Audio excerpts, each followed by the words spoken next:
And we're back. Welcome for the schematics, the deets, the truth. The right side up. I don't know if there's a truth, but it's a wedge tactic. That's a lie. Episode, the schematics of a Psyop. I will lie down in green pastures. That's like an entendre. You lie about the pastures, lying in the pasture. So you're lying inside of a pasture while you're laying down in a pasture. He causeth me to do it. He causeth me to lie down with green pastures. Oh, those alien types. I'm sure you're going to break that down here shortly. And some of them green grains. Well, hopefully you're ready, colleague, because today we are going to be taking a couple journeys. Like we talked about last week. You know, we broke down some basics, talking about some of the types of psyops, you know, the white psyops, the gray psyops, the black psyops. And we're going to talk more and give examples of how they're playing out today. But we're also going to take a journey down history to show some of the examples that the U.S. have been curating. So this isn't a new journey. But today, we're in the iterations of where they have perfected the digitalization of these psyops. So we're going to show the blueprints. We're going to give the schematics so people can see the psyops at work because it's happening right now. Like we know. Like we're going to go through also after the receipts of history. We're going to go through specifically how we can see it in the play of Venezuela, Minneapolis, and Greenland. So we're going to be unveiling the Matrix. Yeah, but it's only for people who have been awoken, people that are able to have free will. Mm-hmm. I've even heard that some of the streamers out there are starting to have free will. Some of them are actually starting to have thoughts of their own, which is kind of interesting. I'm not doing this. I've just realized I don't have to. I'm simply not going to do this. What has he got?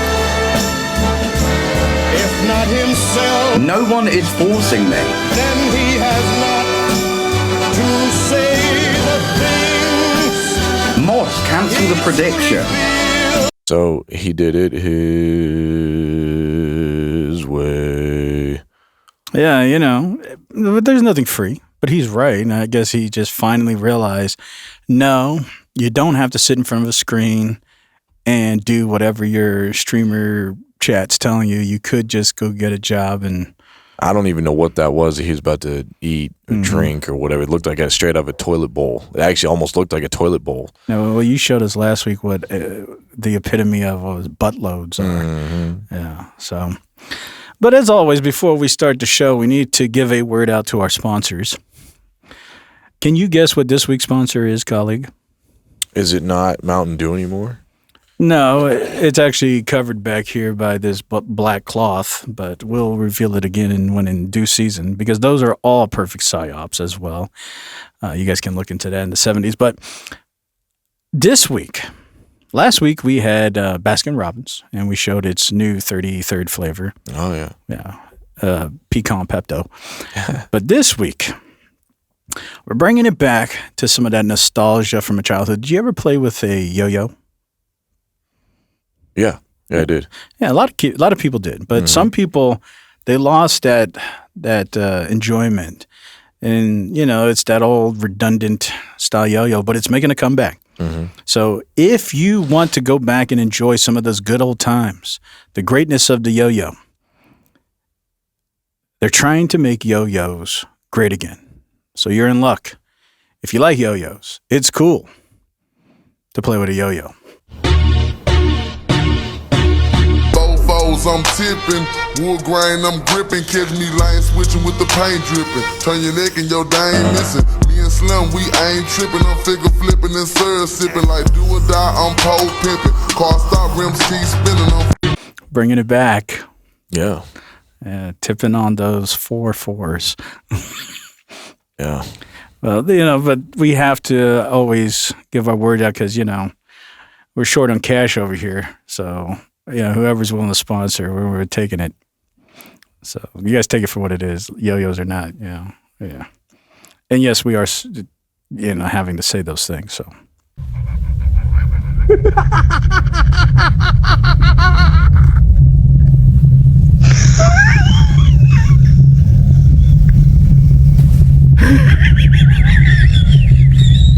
They just find our network genuinely funny. Oh, is that more of our viewers?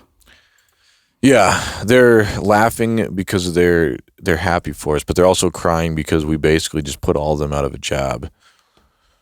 Is it because they can't do what we do here at the Matrix Network? No, they wish they could be us, but they hate us because they ain't us. Because us is the U.S. Yeah. Shouting with an eagle. And we're trying to do SA over here. Shout out to Mountain Dew. I'll have less. What? Anyway, hold my lid. I need a refill. Now, is that eating the metal? I'll have less. That's what it looks like. It's eating the dogs. Yeah, it's actually, you can see the rust over here. Mm-hmm. Right here. Look at that. Well, you can't because of stupid play sign. But then she says, "Here, hold my lid. I want a refill." Anyway, hold my lid. I need a refill. Wow. I'll have less. I need some more of that good stuff. What? Anyway, hold my lid. That's that's the epitome of strong drink. Yeah, that's what I'm saying. But hey, it's Mountain Dew, and they wanted us to show it to you guys, so yeah, you're welcome. They're a long-term sponsor. Well, what else can I say? But you're welcome. Well, thank you for that. And you know what else is welcoming in the new year outside of acid is, before we get into the depths of the Psyops, another Psyop that's being played right now too, along with the other ones, is Mr. Money Printer. You know who we're talking about. I do. Yeah. And everybody, well, I don't know about everybody. I guess that's a hard word. Goes here or there. You like Mr. Jerome Powell or not, but he turns that money printer on and you get a bunch of inflation, stimulus checks, whatever. But one person who doesn't like Mr. Money Printer, and it's not because he doesn't like him. He would love him if he would just turn on the money printer. It's Peyton Manning. No, it's Donald Trump. Oh, yeah. Yeah, him too. Yeah, well, Donald Trump now is filing an indictment to prosecute Fed Chair Jerome Powell. And he's given a bunch of reasons, and he's saying he lied about his remodeling budget, about this and that. But Trump doesn't care about none of that. Look at what he's doing with this ball he's trying to make. He destroyed the White House. Who cares? He doesn't care about none of that. What he cares about is Jerome Powell won't turn on that stinking printer so he can get these 1% interest rates. And so now he's going to file charges against him. And think about it. He's going to try to force the control of our economy by saying, you don't comply, you die. So this is what's going on. For the most boring but important man in the government, and if he wins, it's game over for your hopes and dreams. Because Fed Chair Jerome Powell revealed in a shocking speech that the DOJ is now investigating it. And the Trump DOJ's supposed justification for this is that it's over testimony that he gave last year about the Fed's $2.5 billion renovation to its headquarters. But Powell says that that's not what's happening. He says he's being threatened with a criminal indictment simply for refusing to cut interest rates to what Trump wants. Oh, wow, the whole reason an independent body gets to do interest rates and not the president is because it turns out that when politicians control the central bank, it's horrible. It leads to hyperinflation and financial crisis because they have a 2-year outlook, right? The midterms, the general, the midterms, the general, and the Fed, they have decades and century outlooks. And Trump's made it clear when it comes to Powell, he's out for blood. He's repeatedly threatened to fire him, but only Congress has that authority. He's even threatened to sue. He's also tried to fire another board member that he doesn't like, and all the while, even the Supreme Court has maintained the Fed's independence till this point. Meanwhile, the Fed's been fighting to keep prices and the labor market stable amid Trump's tariffs and immigration crackdowns. They've even already lowered the rate from 5.5% to 3.5%, but Trump, he's doing everything he can to claw it down to 1%. So you have many freaked out for a number of reasons, but also some confused because Powell's term is up in May. So you've got many saying it looks like he's doing all this to destabilize the economy for no real gain. Well, it's a good thing that guy's wearing a bulletproof vest because he almost got snub-nosed for saying everything he just said. Yeah, it just keeps going on. And I was sitting there, I was like, this guy's really excited. And I was like, at the same time, he's scared. Yeah. But he's protected. As he should be. He's fooling around over there with powers that he has no clue what they're doing. I mean, it's like a chemist just handling raw materials without gloves. It's like, well, at least the guy came prepared. He always used protection, which is good. He was wearing his bulletproof vests. Hats off to him for that. But yeah, it's dangerous. It's a dangerous world. Scary times out there. It's a sick world. I don't know if you heard, but Trump's coming back at Iran, so Operation Ajax 3.0. You know, he already did once, but I'm just going to play it so it leads into what we can understand real quick. Begin tonight here with breaking news coming out of Iran. We have learned a short time ago Iran restricting much of its airspace. U.S. troops at the largest U.S. base in the Middle East had been warned to be ready to evacuate. In Qatar, those American forces on alert, and tonight Iran taking those steps to shut down its airspace. The situation inside Iran worsening 24 hours after President Trump warned that the U.S. would take, quote, very strong action if Iran began executing jailed protesters. Some of the new images emerging are disturbing tonight. Iranian police were seen storming a hospital on the hunt for injured protesters. Late today in the Oval Office, President Trump and what he says the Iranians are now saying after his demands. The president was asked if U.S. military action is still on the table. Yeah, well, I'm not going to go into all of it because it's too much, but I wish they would have got closer to his face. He actually started looking like my dad. I was like, man, how'd they get a picture of him? But what's happening, you know, and well, is it a psyop or not? We're going to get into it. Wedge tactics, of course, but basically people in Iran are protesting and they want a regime change, but according to sources, gray psyop, according to sources, they're killing all these protesters. And they're trying to eradicate any social media evidence of it, all the recordings. But of course, you get these little segments here and there. But according to sources, this is what's happening, which then, of course, because those sources, the government now has justification to say, oh, well, they better stop doing that or we're going to have to do something. But so it just leads into, which is another prime op of seeing another format of a psyop at play. Yeah, this is why you really need to make sure you're friends with that weird guy in the office. Yo, my guy, what is up, dog? Hey, always good to see you, bro.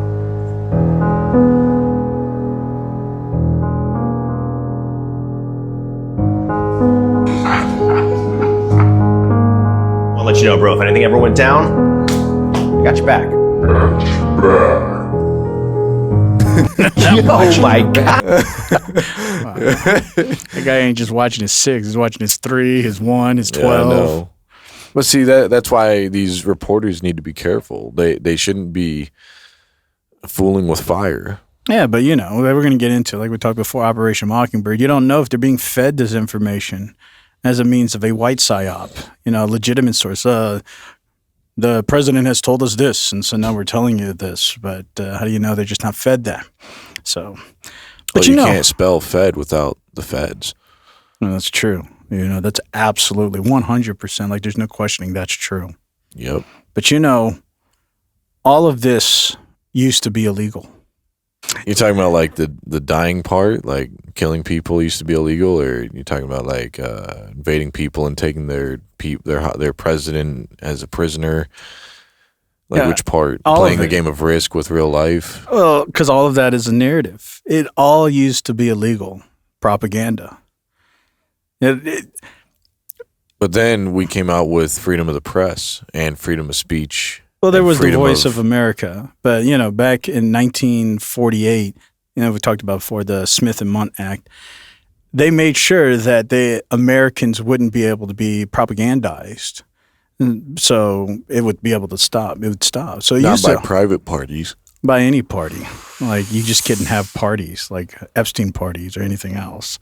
Yeah, or Diddy parties. Right. Well, yeah, if you did, it had to be legit. But the government was propagandizing everybody. I mean, they were doing things to us that we didn't even know about. Right. Until 48, they put a law to try to stop it. Now, they legitimately have, of course, co-ops, psyops, and all of it still continues. But they try to push out this law to say it's illegal to use federal funding. That's because they already won. Of course. But that's the year that they won, when Israel became a nation. Yeah, or Brentwood agreements, and shout out to it all, United Nations, right? Yeah, 48 is an interesting one of their oldest codexes were burned right before that. Yeah, it's interesting. They create a psyop after they pass a law to stop psyops. But anyway, so it all used to be illegal. And these psyops were created for the foreigners, for the Soviets, for our enemies, not for the people in Kansas, not for the people in Ohio. We're not supposed to propagandize them. But we've talked about it before, too. You remember in 2012, Obama passed the modernization of the Smith-Mundt Act. And now it's all back on the table again. Of course, they say it's for transparency. It's always for transparency. So we all can see what everybody's doing. But now it can overlap. And what happens is we get this blowback, this mingling of things, which we'll see what happens when you mingle these things. But, if the government does psyops in another country, like Venezuela or Greenland, and maybe it's exclusive. Let's just give them the benefit of the doubt that they are legitimate. They're not trying to propagandize Americans, but they're trying to propagandize Greenlandians, if that's the phrase. I don't even know if that's the phrase. Greenlandians. Yeah, I don't even know what you'd call them. Yeah, but so let's say he's trying to propagandize them to influence them to have a positive outlook on America so that they will be swayed to allow or want America to take over Greenland, right? And so it's all this propaganda. They're paying the media there in Greenland so that it could be positive. But because of the Modernization Act in 2012, nothing restricts the blowback. So you're scrolling through TikTok. Next thing you know, what stops some of those feeds popping up on your TikTok? Nothing. There used to be a law to say you got to make sure that none of that has an overlap. But now nothing does. So there's some kid in Ohio, and he's scrolling through TikTok, and he sees this propaganda feed for Greenlandians, and he buys into it. And he says, you know what? That's right. America really needs that. And then he gets that. He shares it. It goes viral.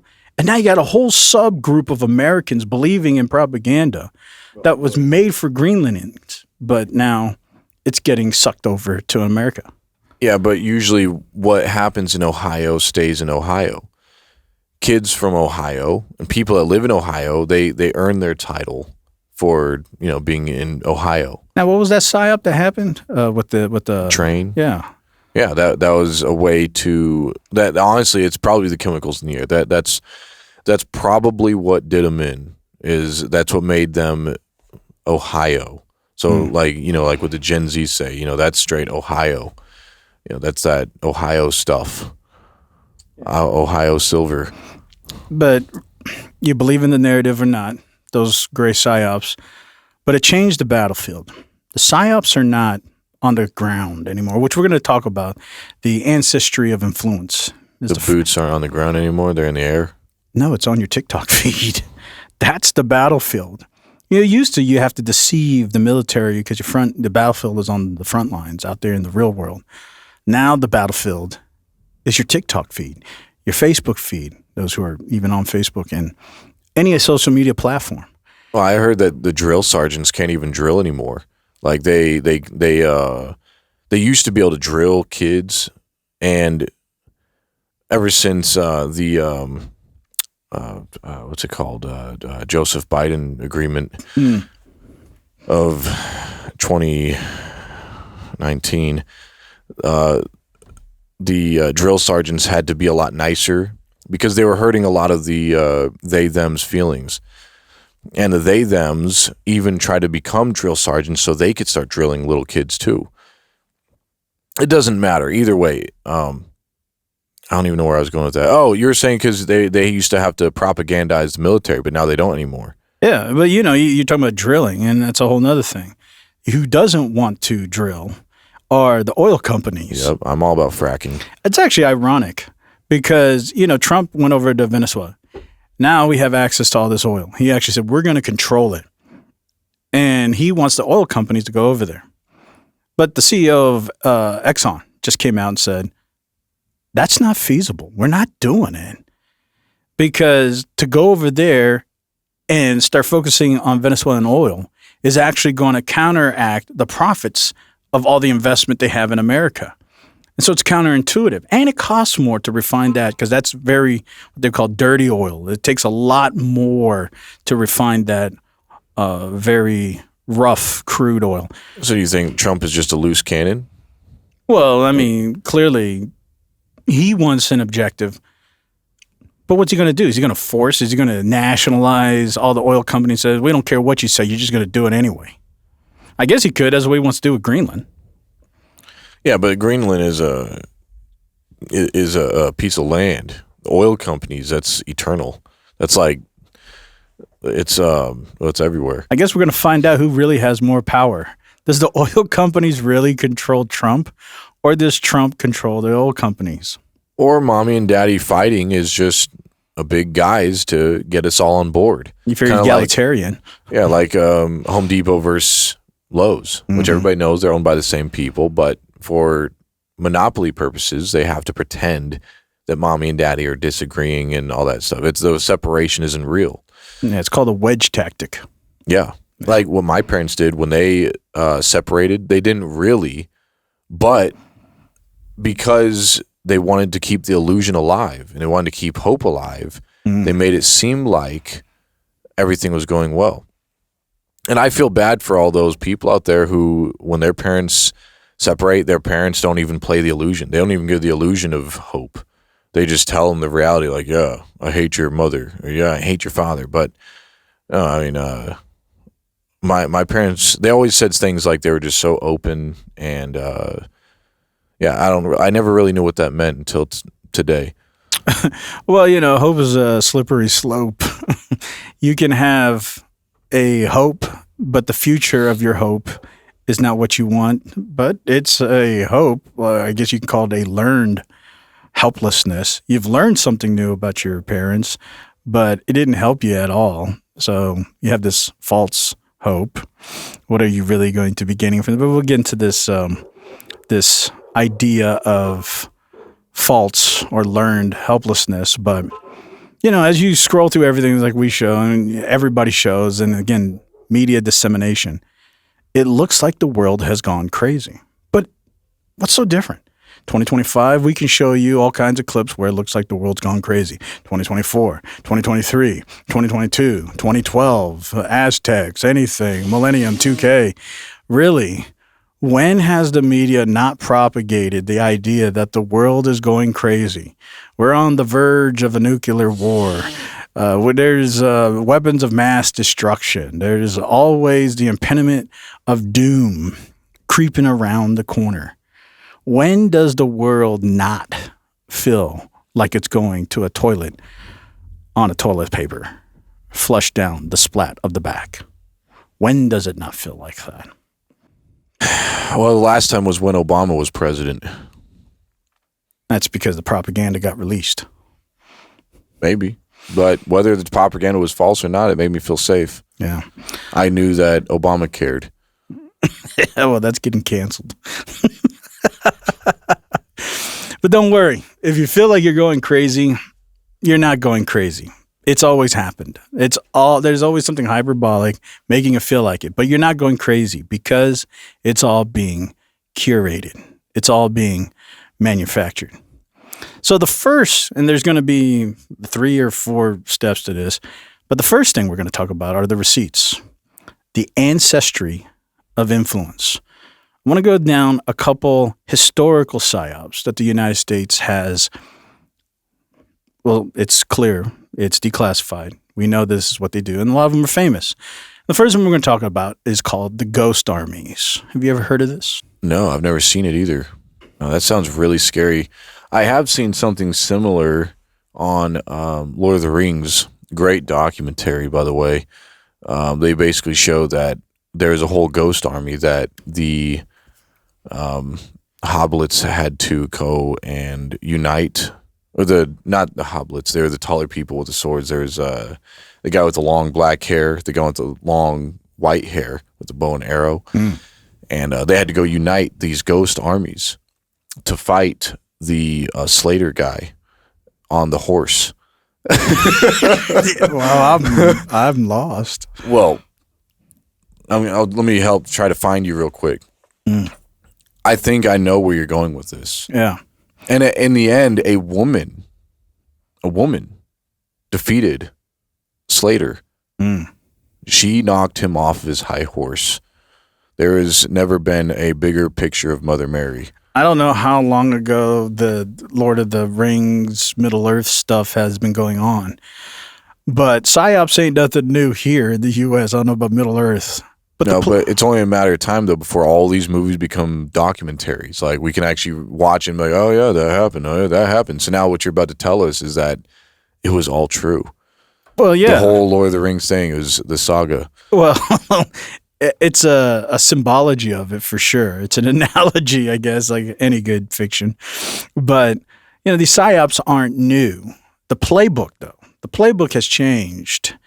And the technology, they have been trying to perfect these psyops for at least 80 years. And that's why we have to go back to the first example of a media use of psyops, because we live in the age of media. But the first use of this is these ghost armies in 1944 France. So we got to take a journey to 1944 France. And we see what's coined as the ghost armies, which is the 23rd Headquarters Special Troops. And I'll pull it up just in case people aren't familiar with it. Is this also known as Ghost Recon? No. But these were coined the ghost armies, the combat con artists of World War II. Whoa. And so basically what they were was they were a bunch of paid actors. There was a bunch of paid artists, and there were a bunch of paid media producers. And what they were tasked to do was create a bunch of fake inflatable tanks, create a bunch of recordings of military arsenal blasting off, and perfect everything so it looked real. So if you're flying over in the sky, it would look like this mass army of tanks. And if you were around, you would hear for miles all the sounds of gunfire and everything. But it was all fake. They were all rubber tanks. It was all just a bunch of fake media. And it worked. It fooled the Nazis. They thought that when they were flying over to do Renaissance, when they were flying over to do Reconnaissance, they saw all this and they reported that the United States is coming in from the south. But really, we were coming in from the north, and so it worked. Is this is War History Online. Mm-hmm. U.S. Ghost Army during World War II gets to get its own movie. Yeah, look at that. They literally could pick it up because these were rubber inflatable tanks, and they looked real. So imagine if you're flying over on an airplane, you couldn't tell this was fake. Imagine if you saw hundreds of these. You would report back, hey, the U.S. is coming, and they got a big force. So then you would send all your military to the south to try to defend these rubber tanks. And you would hear, as they're moving, all these speakers are blasting all this arsenal sound and military sound. So it sounds like they're moving closer. But really, the military was coming from the north. But it forced the Nazis to go protect the south and left them vulnerable in the north. And so this kind of genius. Yeah, this is a psyop. This was one of these real legitimate operations of media deception. And this was one of the first ones that we really perfected using this media technology, this idea of it. But it doesn't stop there. Now imagine the next psyop we're going to talk about. If they don't just play on illusions of your visual apparatus, but they play on your belief. So the next psyop that we see is in Vietnam. In Vietnam, there's this operation called Operation Wandering Soul. So what they realize is that the Vietnams have this belief system that when you die, if you're not buried in your homeland, your soul just goes wandering in agony forever. So they played on that. And let me pull up this operation. But Operation Wandering Soul, the military's use of psychological warfare in Vietnam, so for those who aren't familiar with it. So what they figured out was that if they could convince that these Viet Congs were wandering around because they died and they weren't buried in their homeland or wherever they're located, they could project a fear to these Vietnamese that you don't want to die. You better give up, because if you die out here, you're going to be just like your friends wandering. So what they did was, just like in the ghost armies, they got a bunch of voice actors and they recorded all these sounds of the Vietnams screaming as though they're wailing in hell and they're in agony and they're saying, give up, go back home, don't die like us. And so they had these speakers on helicopters and they're going through the jungle just blasting all day and night these sounds of these wailing cries of these Vietnam people apparently wailing in hell in agony, saying, don't die like us. So it showed Did it work? A little bit. It didn't really work that well. Eventually they realized that, it was helicopters blasting it through. But what it shows you is that the U.S. has no barrier. If they know they can play on your belief, they'll do that too. So, and this is a very primitive thing. Of course, blasting sound from a helicopter, that's primitive. But it shows you if they're willing to do that, they don't care about your culture, your belief, anything. The point is psychological warfare. Mm-hmm. So what do you think they're doing today? But before we get into that, these are things that happen overseas. We're talking about 1944 France. We're talking about 1970 in Vietnam. But what about here in the U.S., which we've talked about many times, Operation Mockingbird? It's the same kind of idea. So in Operation Mockingbird, as we've talked about before, and here's the declassified paper, is the CIA's use of journalists and clergy. So remember, even churches, pastors, they were paid by the CIA to put out certain pieces of information so that they would feed the public certain narratives so that they would believe whatever the CIA Psyop was to be. But, and I'm not going to go into it because we've already talked about it a lot, but Operation Mockingbird shows you that these Psyops aren't just foreign. They want to curate a narrative also. On U.S. soil. Yeah, on you, on me. And they'll even go as far, like we said, with the Viet Cons, they were saying, we know your belief, we're going to play on it. They even hired clergy. So you go to your church and you hear this message. And of course, you're trusting it's your pastor. And so you believe it's a godly thing. It's a biblical thing. But it's a curated message because your pastor's been paid. So maybe what you're saying is the division between church and state is just an illusion.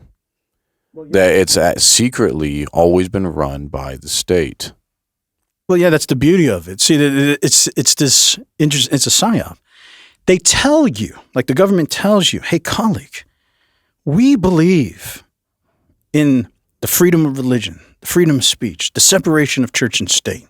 They tell you that. So you have this idea embedded in your mind. The government won't never do that. But behind the scenes, the CIA knows if we can get clergy members to say this, they won't believe it's the government because we've been telling them there's separation of church and state. So anything the clergy says or these preachers say, they're just going to believe it's the preacher's opinion. They'll never believe it was because the government fed this data to the clergy. So it's a perfect psyop. I guess that explains this. What? Oh, look at this guy.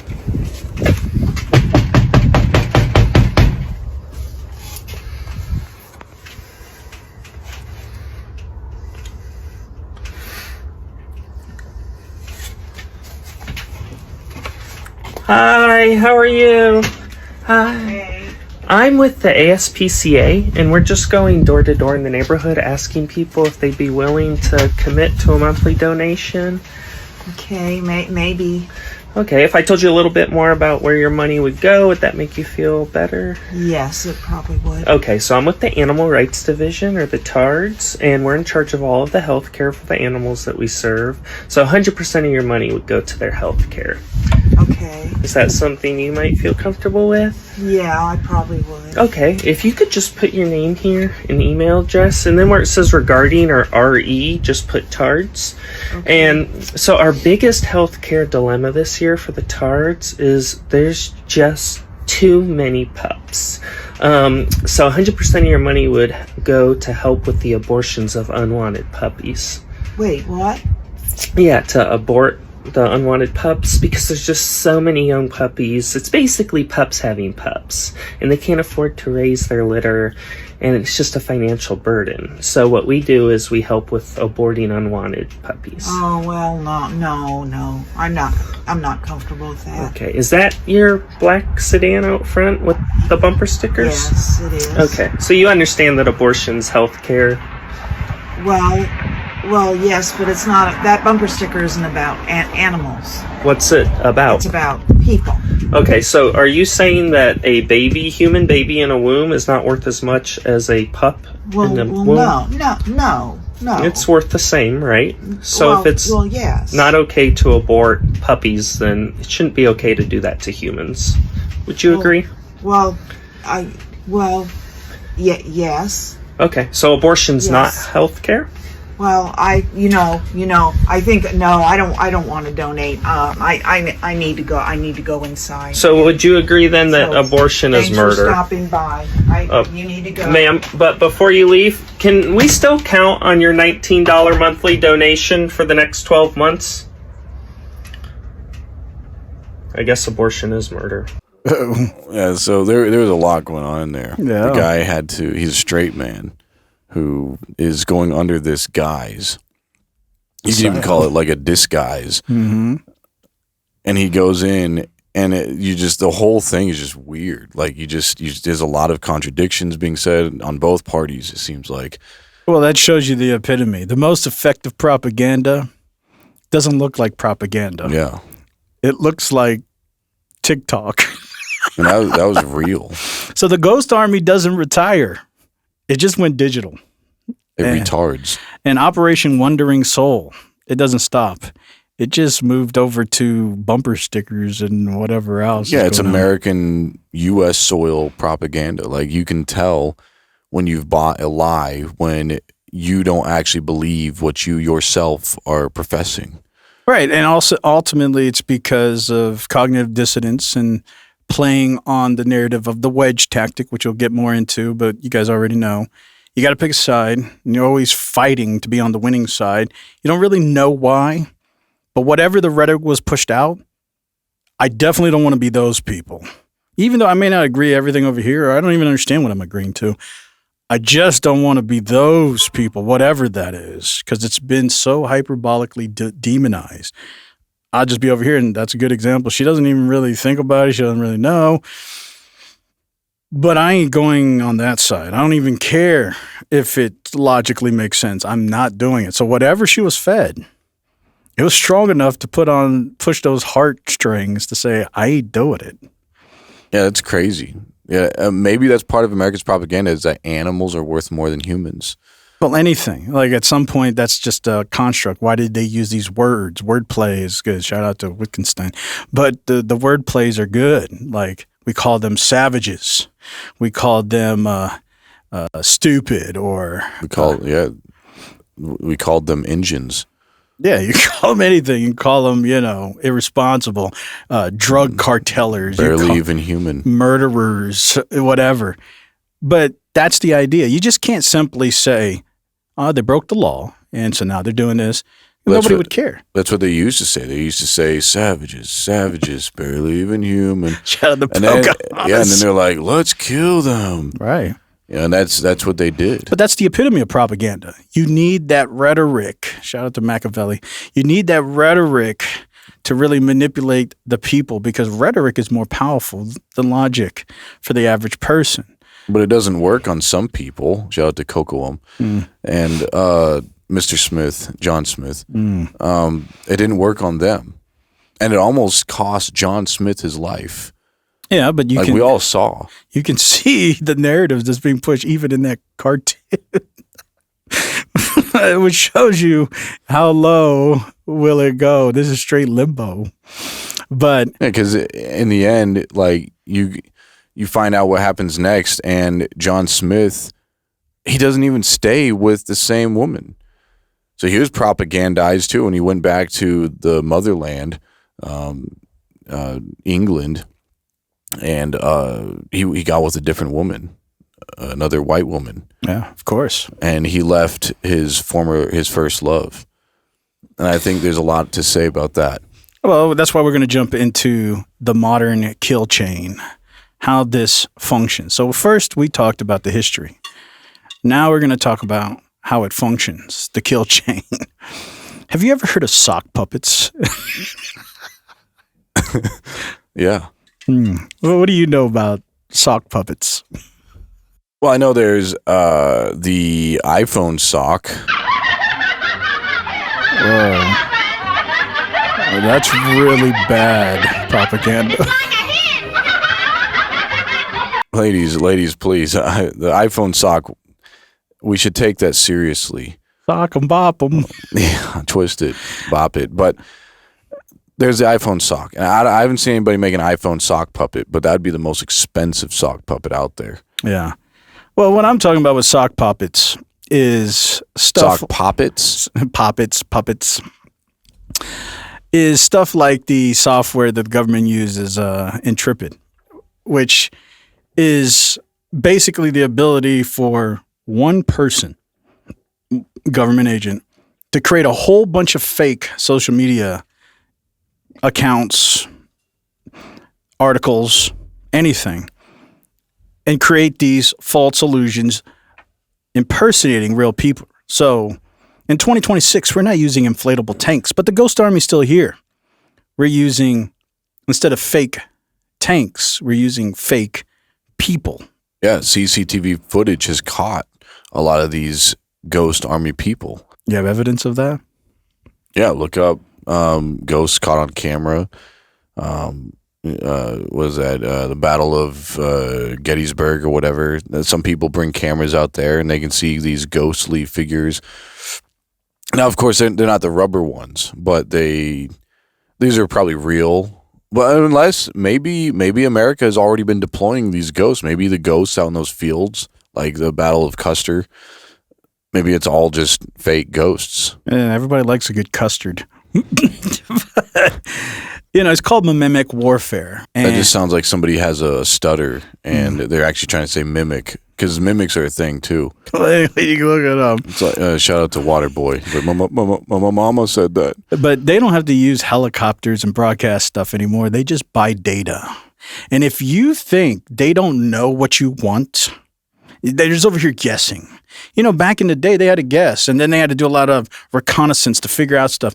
They have data brokers. If you guys don't think that the 2001 9/11 attacks wasn't to enforce the Patriot Act because Google started initializing surveillance, consumerism, and surveillance data selling, and you don't think that was all curated so that they could start maximizing propaganda and psyops, because if they want to control you, they have to know.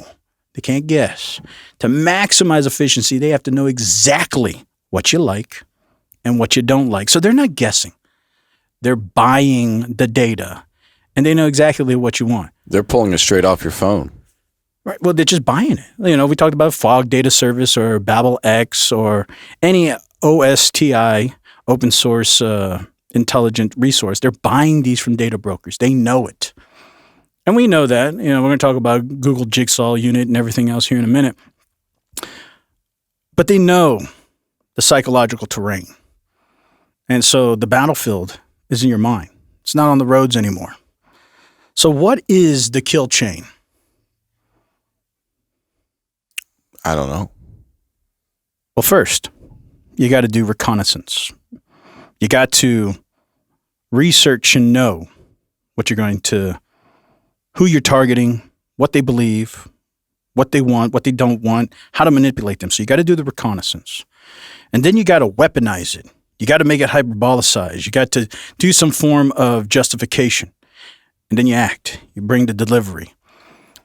And this is where now we're going to step into what's been happening There's going to be so much more. I already said last year, wait till 2026. It's going to be a wild one. We're not even going to get a Christmas this year. It's only January, and we're already 3 layers deep. I hope you enjoyed last Christmas. I hope you got everything you wanted for Christmas. Yeah, because you ain't going to get it according to Amazon and Alexa. Yep.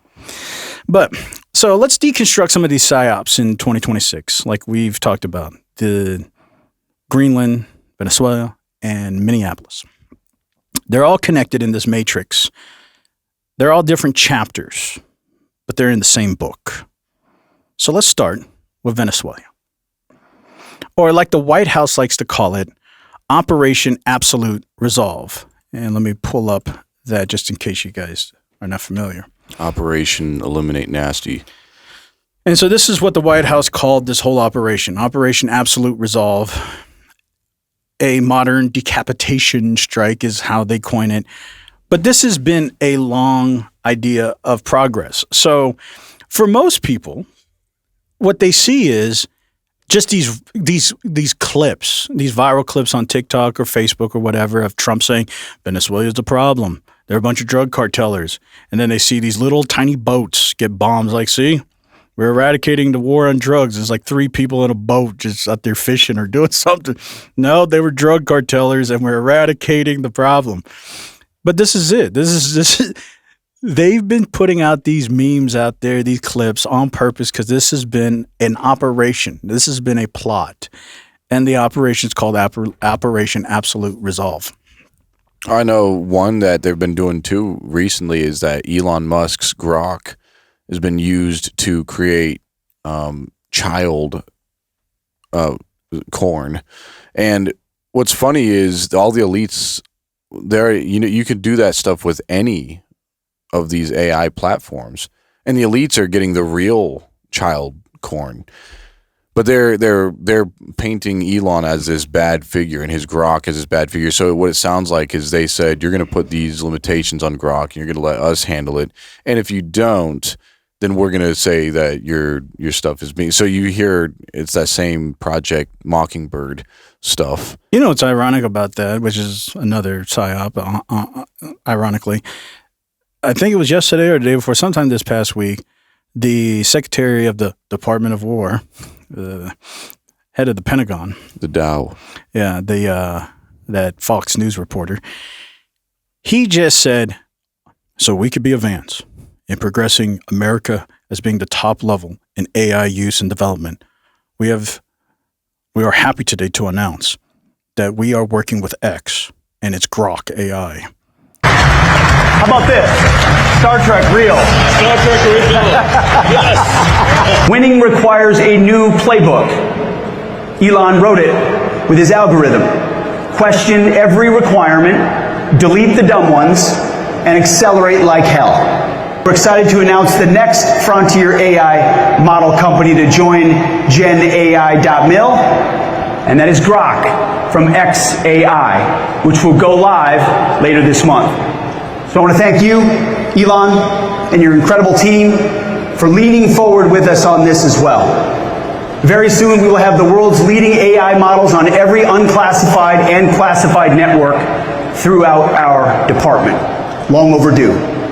Yeah, I think they just recently turned their back on because it seems like every news station now is saying the exact same thing.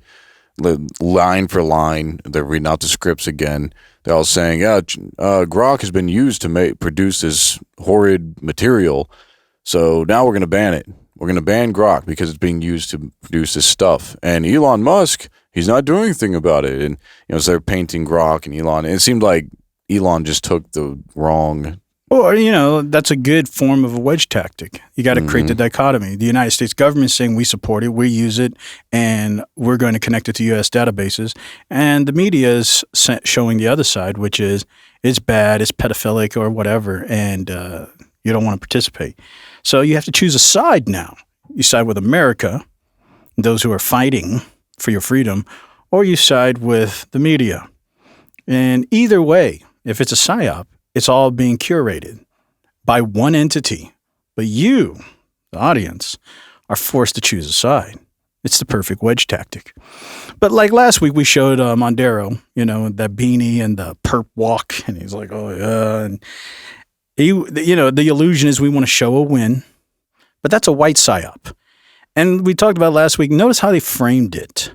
They framed it. What did Marco Rubio said? It's not an invasion. It was an arrest. We weren't going in to invade. We're not taking over. We're not being imperialists. We're just simply arresting a criminal. And what they're doing is playing on this psychological war reflex. If they said we're going into Venezuela and we're conquering and taking over, everybody instantly is like, oh, another war. Thinking about Afghanistan and all this stuff. It's like, oh, we're going to be here for 1,000 years. So they're playing on this war reflex. They know. We can't say that. So what we do is we don't call it an invasion. They never say it's an invasion. They always say, no, specifically, Mondero broke the law. He's on drug charges, and we're simply arresting. He said, it's an FBI arrest. Now, of course, it was complicated, so we had to ask the Department of War to help us, but it's not an invasion. It simply was an arrest. Well, the guy should have known better. Like, you can't be that far up the chain, and you can't be smoking drugs and doing alcohol. You can't be doing that stuff when you're that high on the chain. You have an image. But you're right, and that's why it's a perfect psyop. It's a rebranding. So you don't feel like this is an invasion of war. You feel like you're watching Cops. Yeah, like imagine if America found out that the Chinese president was getting drunk last night. Imagine. Mm-hmm. We have to go arrest him too. You can't be doing this lewd stuff. Even in the privacy of your own home, you can't be doing you just can't do it, okay? If Putin gets on that level, yeah, we're going to have to go arrest him too. He's going to be caught on drug charges and all kinds of other, meth. But just think about when you listen to these narratives, think about how they're phrasing the words. And of course, most people, they don't think words mean anything, but words change everything. You don't feel like it's an invasion, like we're going to war. You feel like you're watching Cops. And here's Mondero coming in, and he's arrested on drug charges. We're not saying we're taking over Venezuela, but Trump will later on. He's like, oh yeah, we're taking it over, we're controlling it. But on the front side, when he's attacking, and then after the first things you hear, the very first thing, it was an arrest. It's not an invasion. So now you just feel like you're watching Cops. Like, oh yeah, bad boys. Mm-hmm. I felt like I was watching an invasion of body snatchers.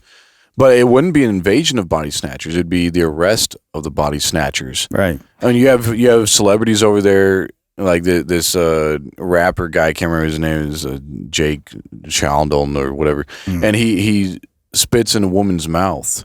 Like, he actually puts her head back on the stage, a random person from the crowd, and he spits in her mouth, and she drinks and swallows it. I was like, wow, this is the invasion. Or, excuse me, pardon my German. It's arrest of the body snatchers. People are spitting in people's mouths. They're arresting people. They're not snatching people. They're not invading. They're arresting. Well, what else could they do? Because they need that rest. They need to catch a body, but that's the wrong one. Yeah, but that's okay. As long as it's all about capturing the bad guys. We're not taking over land. We're not taking over sovereignty. We're just arresting the bad guys. And that's all people care about. Yeah. So now we'll move to Greenland. Operation Golden Dome. You guys can see here on Congress.gov, the Golden Dome of America, which you guys have already heard. And, like every good PSYOP, they preface things. You remember a couple months ago, Trump was talking about the Golden Dome and how it's going to be the future of the protection and all that. But what do you think it was all the preface for? We need to make sure we have critical land. Now, they didn't tell you specifically Greenland, but that's crucial. At least that's we all knew. Right. Well, of course we did. Of course. Talking about Canada. It's like, we got to make Canada the 51st state. See, then it was Canada. Yeah, it's one of those things. But it was already pushing the narrative of getting you used to the idea. We're moving north. It was already pushing the envelope. And it's like one of those things that don't have to be said. Like when you go into the urinals, you don't have to nobody has to say, don't talk to me while I'm peeing in this urinal. You just go in there and there's this policy. It's an unspoken policy. We all knew, okay? Of course. Of course. But the Greenland thing is more of a gray psyop. It's all about fear. It's like an ambiguous source. Like, we don't really know, but it's there. So we knew. Like, remember Operation Northwood? Back in the 60s, generals wanted to create this fake false flag, like American military So they put attacking. a rubber flag up. No, not that. They actually wanted to do real attacks on America, blame it on Cuba so that they could go attack and take over Cuba. But it's all ghost attacks. Well, yeah, but it's just false flags because those are real. Yeah, it's ghost flags. Like, you can make the argument, was 9/11 a false flag? And neither here nor there. But they don't need to fake an attack in 2026. They can just curate the fear of one. And that's what Greenland has always been about. The fear of an attack. So what do you hear? Beware of these Chinese hypersonic missiles. They're undetectable. The Arctic Circle is undefended and Russia can take over. So they use this wedge tactic. If you oppose buying Greenland, you're not anti-imperialist. You're weak on defense. But we've all seen what China can do.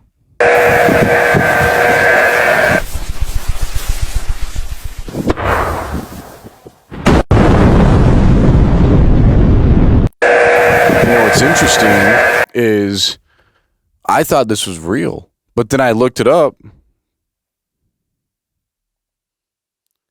And it seems to be a fake.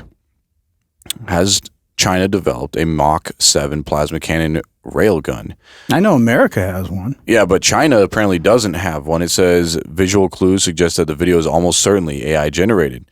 And it points out the people showing the cannon move erratically, with one even teleporting. A cube, part of the structure, inexplicitly jumps at the same time as the teleportation. So they give this list. You guys can pause it. And then when you watch the video again, it's rather fascinating. See, the guy walking over here, he just immediately appears right here. And he's like frozen. Well, and there's another guy over here. Who's even close to this thing? Yeah, I know. That's another thing. And not only that, you can tell in the center of this plasma cannon, it's black to begin with. And all of a sudden, it's just, now you can see through it. It's almost like a picture. And then now all of a sudden you can see through it still. So it's, when you play it, it looks like just a photo moving to another photo. Yeah, but that shows you psyops aren't limited to America. We're just focusing on our homeland. But yeah, of course, these psyops are going everywhere because the fight is we're superior. They're not. You want to be on our side. So of course, if you're Chinese, you want to show your Chinese people we're better than America. They're always using the wedge tactic. Yep. That's a red flag for me. But they've anchored this mass real estate expansion into a survival technique and the survival instinct, which we'll show a video here. Trump has openly said that the next target is Greenland. Greenland belongs to Denmark, an EU country, and Donald Trump has been eyeing it since 2019. Back then, people laughed. After Venezuela, no one is laughing anymore. In 2025, Trump appointed a special envoy and said clearly, "I will get Greenland one way or another." He argued that Russian and Chinese ships are everywhere, and Greenland is critical for U.S. security.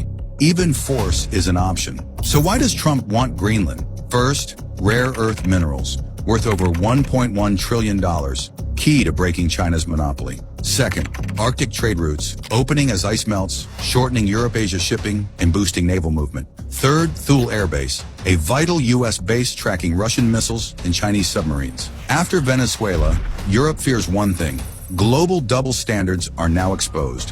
When Russia attacks, sanctions. When the U.S. acts, silence. Europe depends on America for security. So this isn't just Denmark's problem. Europe is... So if you say, I don't want to buy this island or I don't want to take over Greenland, it looks like you just want to get nuked.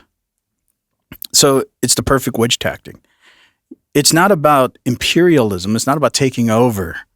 That's not the narrative they want you to believe. It's all about You got to be strong on defense. If you don't want to take Greenland as an American, you're weak on defense and you're supporting Russia. You're supporting China. So you need to believe in this. And if you don't, you're anti-American. Yeah, but they kind of shot themselves in the foot, because if you try to be pro-American, you know, like if you just put a red American flag up in your yard, automatically you seem like some kind of MAGA conspiracy theorist person, like this weirdo, tinfoil hat. You believe everything is false. That's the kind of person they've painted as an American. So nobody's going to stand up and say, "Yeah, I'm American.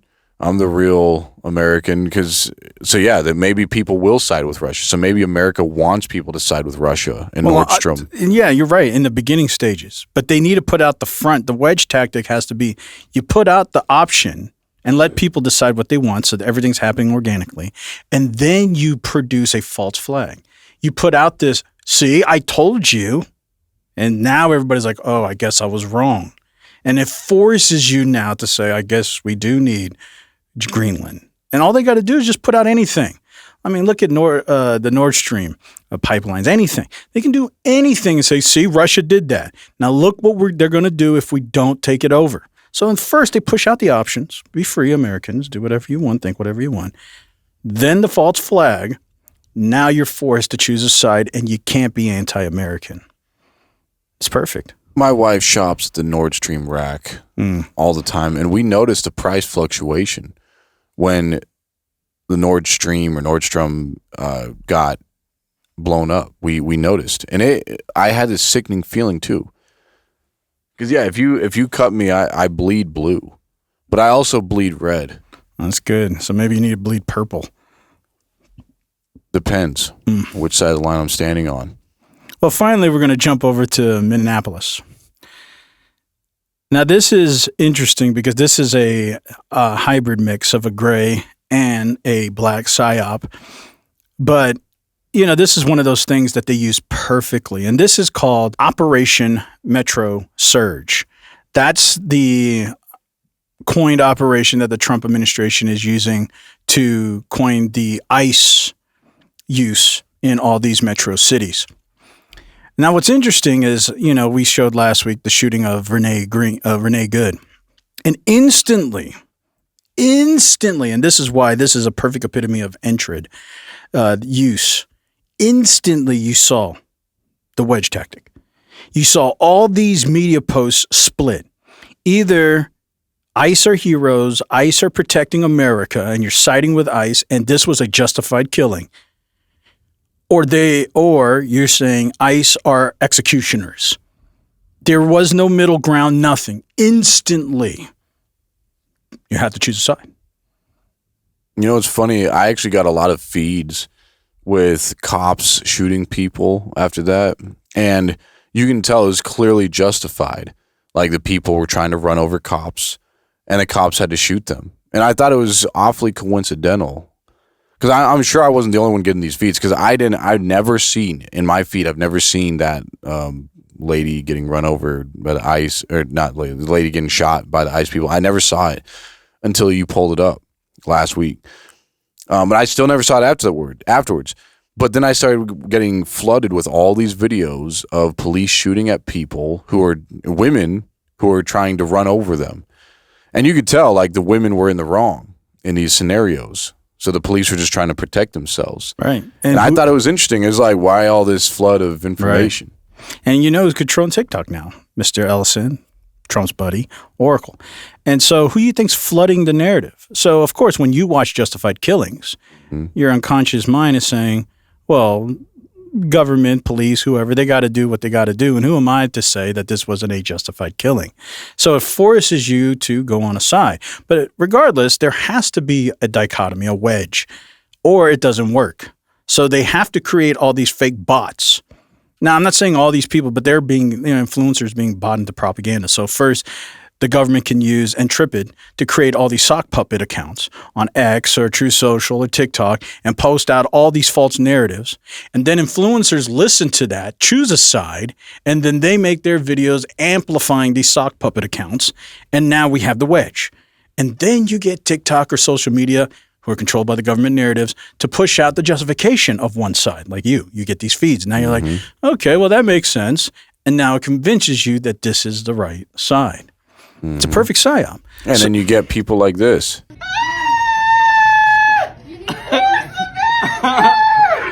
It wasn't me. Believe it or not, I didn't start it this time.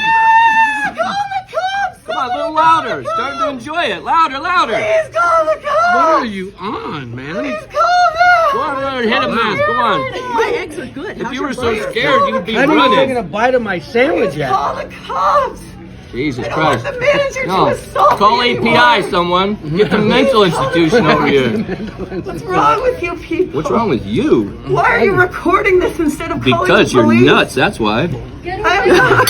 Don't fucking touch me. Don't fucking touch me. Don't fucking touch me. Don't fucking touch me. No one's going near you. Don't touch me. There's an exit right Don't there. touch me. Go in, Christina. Don't touch Go me. in, Thank you. Christina, right now. Thank you, sir. Thank you. Don't touch me. Tristan, Don't touch me. Tristan, stay 10 feet away from her.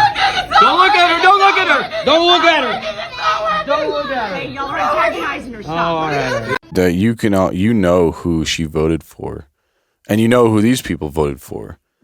Isn't that just weird? How in any situation like this, you know, and the government knows this too. The government knows, like, yeah, our people will be marked like this. Well, you can clearly see who voted for who. And, you know, it plays on like a double psyop. You choose a side, and now let's hyperbolicize something. You know, the adage is don't throw the baby out with the bathwater. And that's common logic. But what happens is we say it with our mouth, but we do it anyway. We throw it all out. So you start cannibalizing. You start eating your own. So if you support conservative movements, the opposition, which all could be created by these sock puppet accounts by Intrepid, like the government. But so you support this, and then they'll create to force the dichotomy to even nudge you more this way. Even within their camp, they'll create divisions. And then eventually you're slowly moving this way, even though you're inside your camp. And in a liberal camp, it's the same way. And so it's interesting. You support all this, and then you see this, something like this, and you're like, I don't know if I support that. So, but are you going to not be a liberal anymore? No. So, but now you're in this weird divide. Well, that one ex-CIA guy, I think his name is Chase Hughes or Hudges or whatever his name is. I'm sure a lot of people have been seeing him around. He's been going pretty viral. He actually says that, yeah, the government does this stuff. Like, he can attest to all this stuff. It's not even a secret anymore. The Psyops are everywhere. And he actually says one of the most successful ones is the public school system to train people to be good factory workers and stuff. So he affirms all that. Now, maybe he himself is a psyop, and I tend to think that he himself is here to tell us about psyops. Well, and maybe they'll give us some real psyops, but then plant other psyops in our heads too, because we can trust him. You know, he's CIA, of course, which is ironic in itself. Anyway, he says that, you know, the social media purposefully gives people who vote one way. It gives them the dumbest opponents on social media. So you'll see stuff like that, like what I just showed, for those people who voted opposite of you, and vice versa. Both sides are affected this way. You're only seeing the worst of your opponent. You're not seeing the smart ones. So I will say there is that. It seems like the people, the Karens who get upset at McDonald's because they forgot their pickles on their sandwich or something, those are probably Republicans. And the ones who are, you know, always the victim, they have a mask on and they're so scared they can't move. Those are, it seems like the opposite, the liberals. It seems like there's Karens on both sides. The ones that are very aggressive Karens that are not wearing masks, they're in your face, they're going to throw hands. Those are the ones who voted for Trump. And it shows, you know, in what he does. Even if he's not actually taking over anything, he gives this illusion that he's playing this game of Risk. So the people that vote for him have that same mentality. Like, yes, I'm going to throw hands if you don't give me my sausage McMuffin right now. But then you have the other side who are the victims of the Risk game. They're just laying down and taking it. Like, oh, I'm being taken over. And those are the people who voted the other way. Right. For someone like Joseph. Now, I'm not talking about Arimathea. Well, you know, the thing that connects them both is entitlement. Mm-hmm. Without the idea of you being entitled something, there's no way the rhetoric can be convincing. So the aggressive Karen feels entitled, like, you are supposed to put my pickles on there. How dare you not? And so they feel justified in that entitlement. And then the victim says, I'm entitled to being isolated. Who are you to invade my individuality? And because you're invading what I'm entitled to. So the government, because they focus on individuality and freedom, both sides, the word freedom really means, in a Psyop lens, entitlement.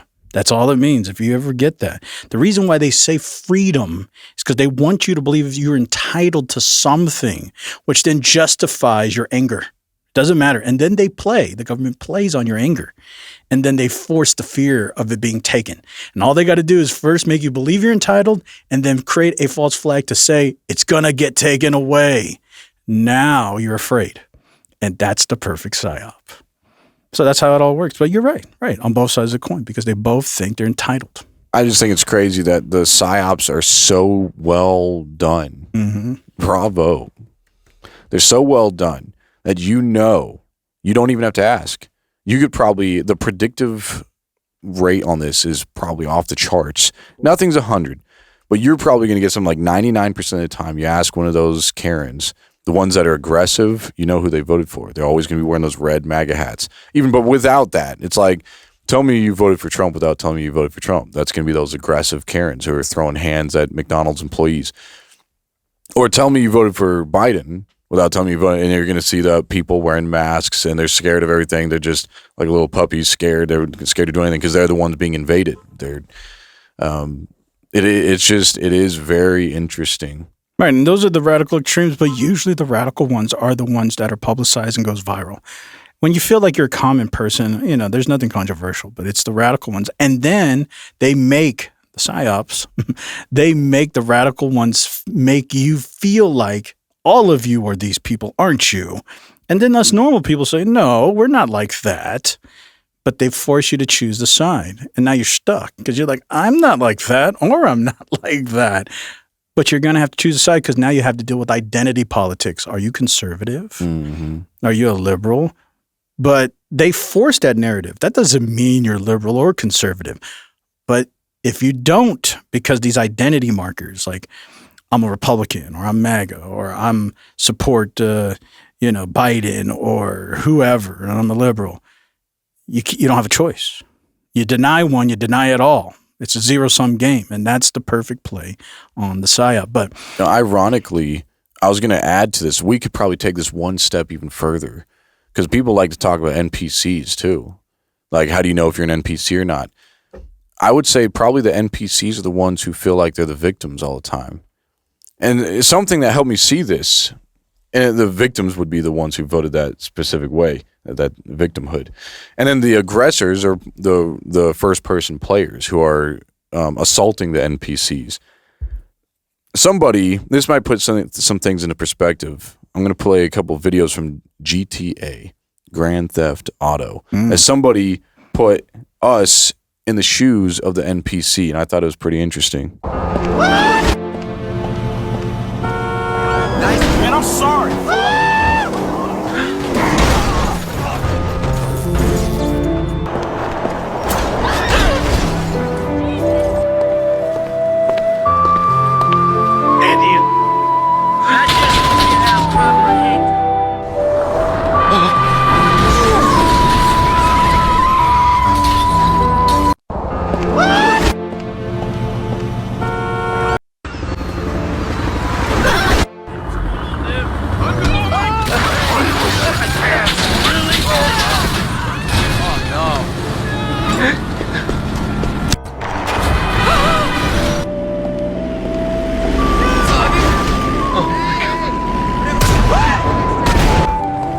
Can I help you?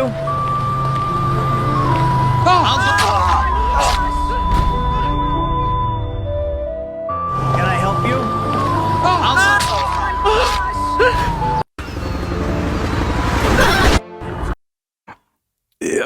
Yeah, that's difficult. Yeah, imagine it's like willingly accepting that you are the NPC and you're the victim, and you have all these real players out here always victimizing you. That's what you have to believe.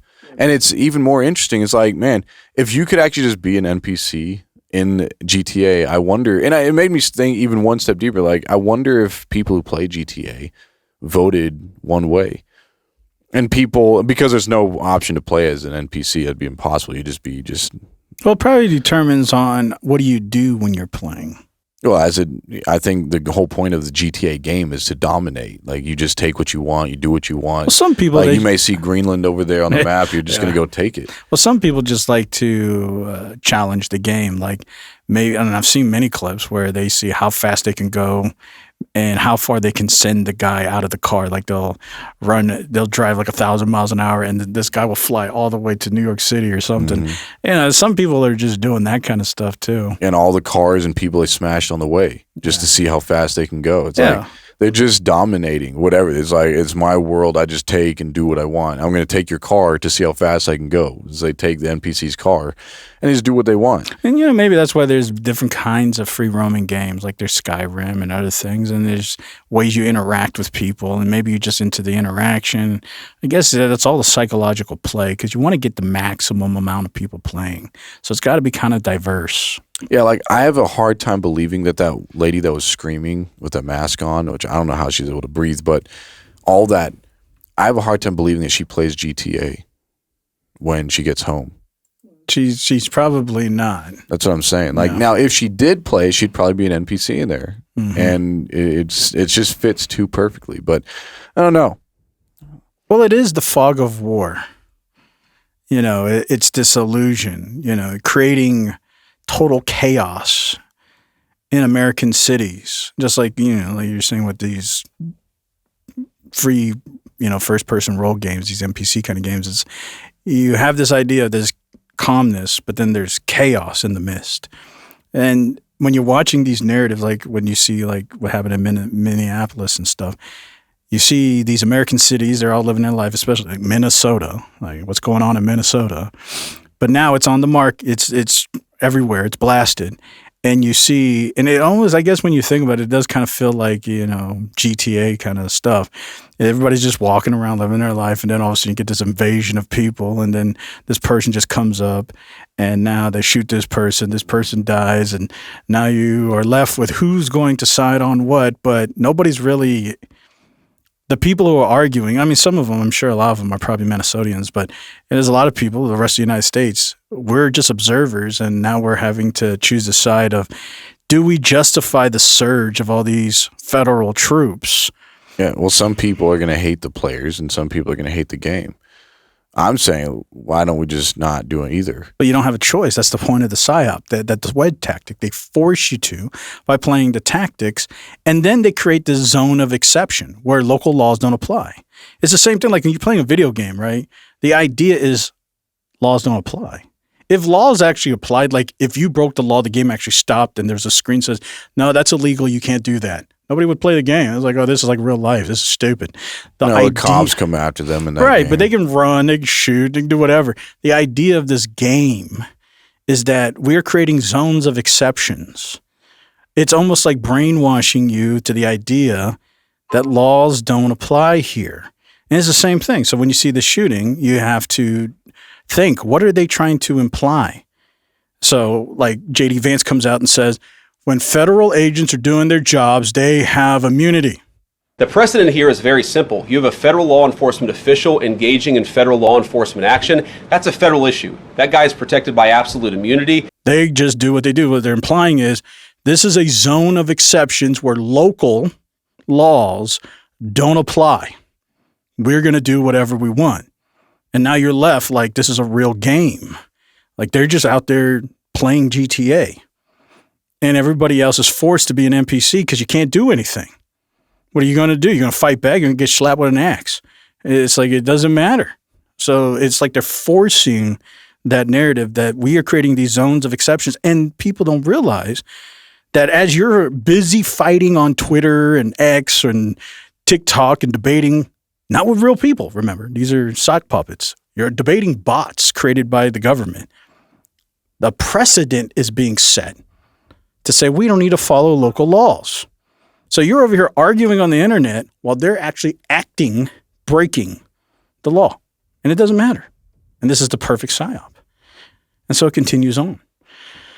Well, so a lot of psyops actually, people are starting to think that psyops are actually just in the air. I don't know if you've... Talking about like smart dust? I don't know if it's dust or it's just some kind of telepathic.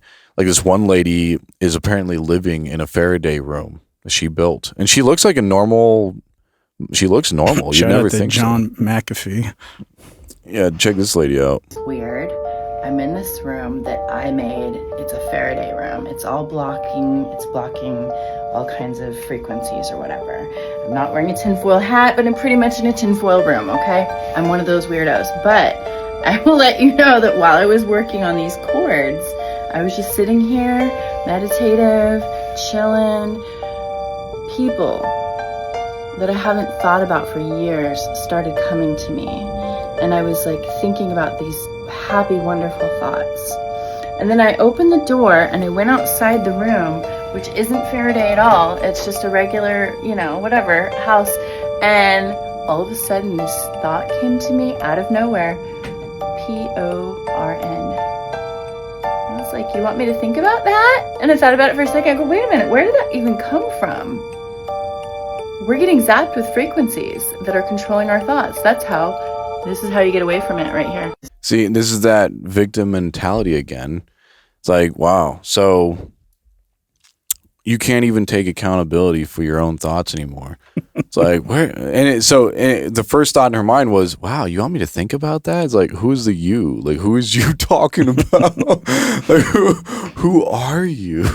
She's talking to herself. Yeah, it's like, yeah, I know. It's like, but she can't because she's thinking that there's a third party implanting that thought in her mind. That's why she's got to stay in that room so she can continue talking to herself. Yeah, it's like, and now she's causing all of us to think about PORN. And she's actually thinking like, it has nothing to do with these, because she was saying I was having these pleasant thoughts of all these people I've known, and then I all of a sudden I just have this thought, this sexual thought. And it's like, well, yeah, maybe you were thinking of some hot guy or something, like someone you used to know, right? Like you can easily make this train of thoughts. Unless she's not human, she might be an NPC. Yeah, she could be an NPC. And then she got out of the controlled apparatusy where she can stop the embassy program, I guess. And she gets out there and she's like, oh, wow, the program is back. Yeah. It's just, and she put this online too. Yeah. So now everybody thinks, oh, so this is what you think about. Yeah, but see, and all these things are just microcosms of the wedge, because you watch that, I watch that, anybody watches that. It forces us to say, I don't ever want to be like that. But then we have iterations of things that we think like that. Like, we don't want to ever feel like we're being duped by mass propaganda. So this is like a microcosm. Mm-hmm. I'm in my isolated echo chamber. I feel safe. As soon as I go out into this world, you're afraid of dealing with conflict. So you go back into your echo chamber and you're like, oh, now I have these thoughts again. It's safe. But it's weird. As soon as I open the door and I go to McDonald's, and wow, did you know that all this stuff is out here polluting the airwaves and causing me to believe this crazy stuff? But you don't realize you're just like this person. You just don't see it because you don't realize the world is being curated. Well, not only that, she's the implications of this. This lady probably finished her Faraday room. Now, any thoughts she has in there, she's going to think, these are my own thoughts. I'm literally in a vacuum. Every thought produced in here is genuinely my own. I did not get this from anyone. It's like, wow, yeah, tell that to evolutionary biologists and everybody else. Where'd you get the idea of aluminum foil, Faraday? I know. Anything. But see, everything from henceforth, though, now that I'm in this Faraday room, it's specific to me. These are my original thoughts. Somebody didn't plan them in. And as soon as so not only is she going to do that, she's probably going to write a book too, my personal thoughts that were untainted by the rest of the world. And everybody's just going to laugh at her. But then not only that, she's going to leave this room, and anytime she gets any kind of thought about anything, she's going to think, oh, it's that guy in the coffee shop that's sitting across from me. He's thinking about this, or she's thinking about that. So she's just going to be judging everybody. which is going to cause her to go back to her Faraday room and just be more secluded and more into her own thoughts until eventually, yeah, she might actually convert to playing GTA and leaving and start doing things to people. Yeah, I think that's why the virtual world, or what we call today parasocial relationships, are so desirable, because it leaves you this illusion of safety. I don't have to really do it. I'll just live all this excitement and fear and threat through that person. And then I will just accept that that's my achievement or failures through that individual. But you don't understand that individual's curating your reality, because whatever they're doing, you're forced to accept that's a part of you. And so this whole thing is just, like I say, media dissemination. It's overload. You have one side overloading, good, good, good. This is great. Individual thoughts, or perfect thoughts, or truth, or whatever, or good people, or America, blah, blah, blah. And over here is like enemy, executioner, bad, that's demonic, blah, blah, blah. And it's just every day, everything. Every article, every news, every TikTok feed, boom, boom, boom, boom, boom, is overload. And it's so overstimulating that eventually that's the goal. It's not to find truth. The goal is for Operation Chaos. That's all they want. Because once you say, I don't care, they can do whatever they want. And you know what you're going to say still? I don't care. And then they can do whatever they want. They can shoot anybody. They can do anything. They can take away your rights. They can do anything they want. I don't care. It's too much. So the goal is overload. So eventually you will just capitulate. It makes me wonder if every person, this is how they start out. So they start off with like that lady in that other video where she's so scared. So she goes to her own room, her own house, builds this Faraday room and all this where she can feel safe. And then eventually she gets all these thoughts of her own. She starts thinking, starts hearing that inner monologue. And then she goes out and starts doing horrible things to schools and stuff like that. So it's almost like they always start out voting. Like it's almost like everybody's got a pendulum inside of themselves. And they start out voting one way. But then that when they keep on doing that, they get more and more secluded. But then they eventually go into this dark place. And then they come out guns blazing. And that's just how they all end, it seems like. And yeah, if they never had this internal doubt, they can't stop and think, maybe I shouldn't do this. Or is it like think about things? They're just a product of all this propagation. Well, that's actually the fruit of isolation. If you don't have new thoughts, the only thing that can grow are existing paradigms, which are your fears, which are your insecurities, which are the things you think are good. And that's it. And that's the only thing that it's going to build upon. You're never going to have a narrative to say, well, maybe you're wrong. Have you ever thought about this? You can't, because you're isolationist. Even if you're in a community, if it's an echo chamber, it's the same thing. An echo chamber is just like living in a Faraday room. You reject, doesn't matter logic or not, you just reject everything that's contrary to the narrative. So you don't have that possibility. So yeah. So eventually you write this manifesto and you make a video and you tell everybody why you're about to do this heinous thing, and you justify it, and you go out and you shoot up the planet because it's reached the head to say, now I have to accomplish this echo chamber that's been building, and now you're at the pinnacle. And well, that's it. Yeah, if this is a legitimate pattern, then that lady with the mask who got shunned out in public, she's going to go home, and we know what she's going to do, not now, but eventually, as she ruminates in her room. She's either going to, well, maybe she'll just die before then, and I don't know how long it takes. Maybe for different people, it's different times, but she has potential, and maybe the government should be watching her. Well, I think the government already knows. Again, but when I say government, not the overarching government, I mean like police, the local police specifically should probably keep an eye on her. They're worried about eating, cake and bacon, but the government. Well, she had a lot of cake. The government curates these functions of our world, and that's why you see them so much. It's not like if you didn't have so much overload, you wouldn't see this as much. If people want to wonder why you see all this crazy stuff happening more often now than, let's say, 70 years ago, 50 years ago, it's not because people are different. It's because the curation of media and psyops is more than ever. Back in the day, how many radio broadcasts can you force people to watch or listen to? How much TV can you force people to watch? It's still volitional. But now that they have forced us to be addicted to the phone, you are forced. You think, oh, I have free will, I can put it down. Go ahead, try it. Let me see you live without your phone. They have figured a way to force you. It's an inverted totalitarianism. Totalitarianism says, here's a gun, you will do what I say. The inverted totalitarianism is, we're not forcing you, but they created an addiction that you believe I'm making my free choice to do this, but you're forced to do it. It's an inverted totalitarianism. And they have perfected that. They could never do this until now. And so you have the illusion that you are free. I can put down this phone. Go ahead. Let me see you do it. Let me see you try living without it. You'll be back. They know you'll be back. And we're not going to force you to do it, but you will willingly accept the narrative. It's perfect. And that's why these things happen today more than before. It's not because people are different. They have perfected the Psyop. And so the last thing I want to talk about is the OODA loop. People are like, what in the world is the OODA loop? Well, I'll show it here. The OODA loop, it stands for Observe, Orient, Decide, and Act. It's a decision-making model developed by the United States, and this is a common function of how we decide to do things. And this is a decision-making brain mechanism. So first, you observe the reality. Then you orient yourself to the situation. Like, let's say you're out and there's a bank robbery.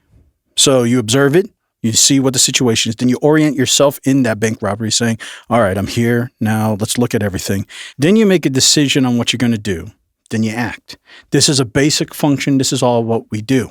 But what the government has figured out is how to hack this OODA loop.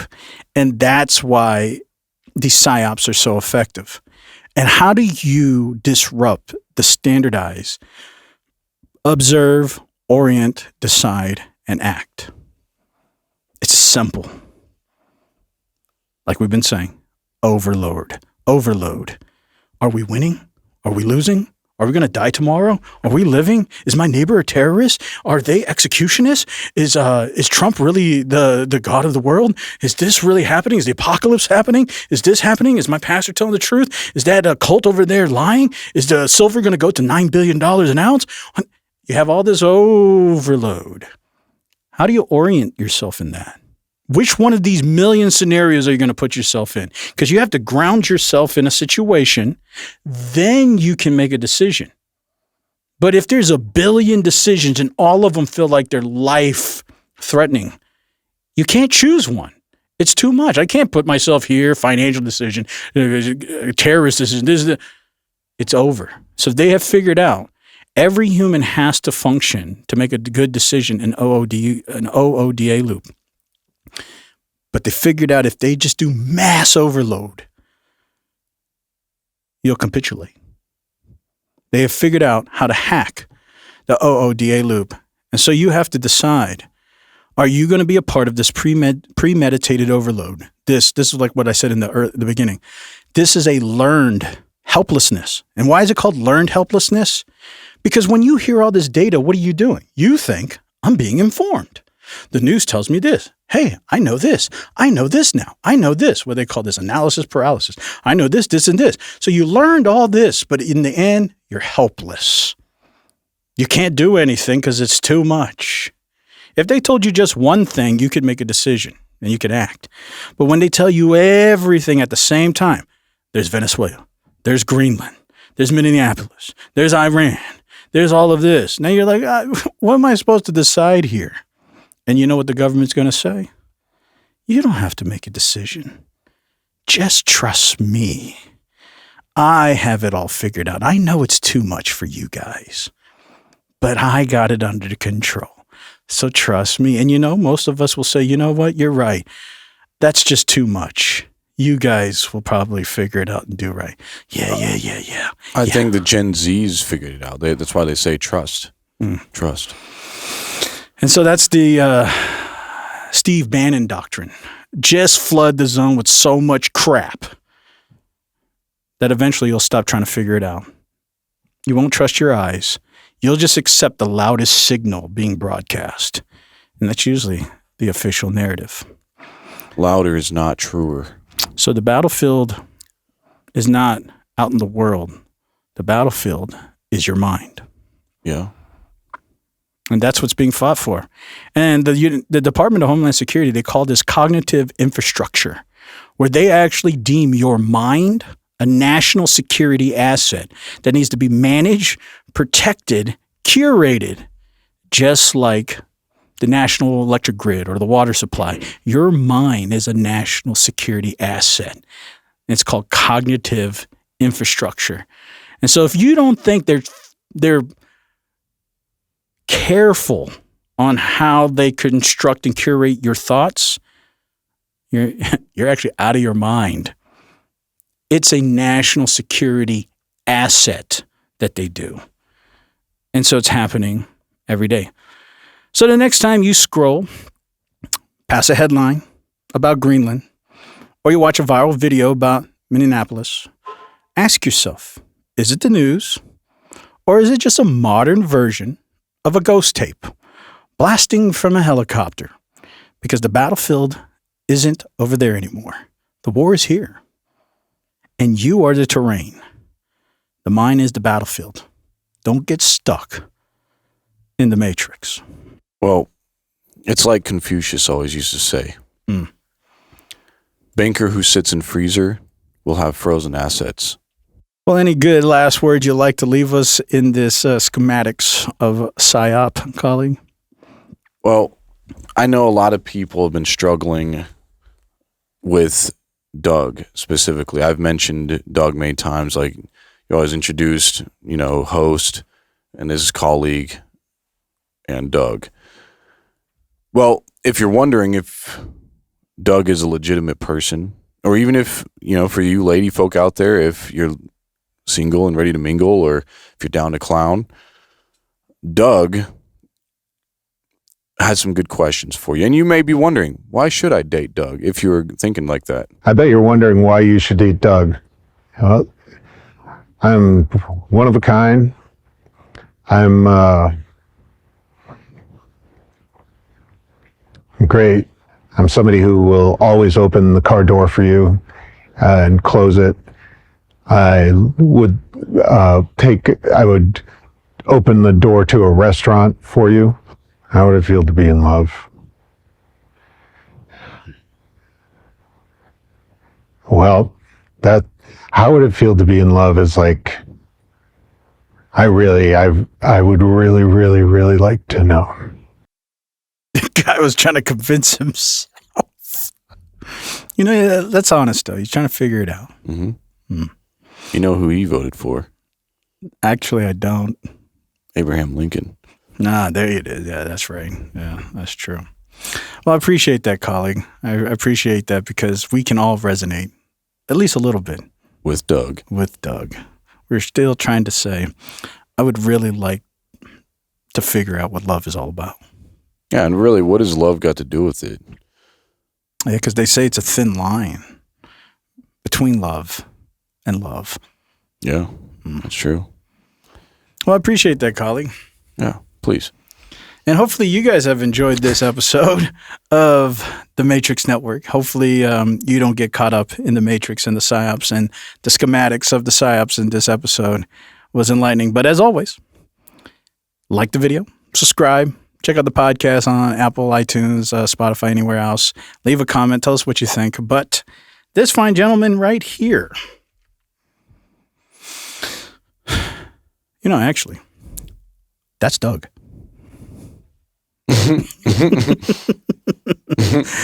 And I'm host. And this is the Matrix Network. And this has been episode 187, the schematics of a Psyop. Come here, you little rascal. Wow. That's a loud mouth.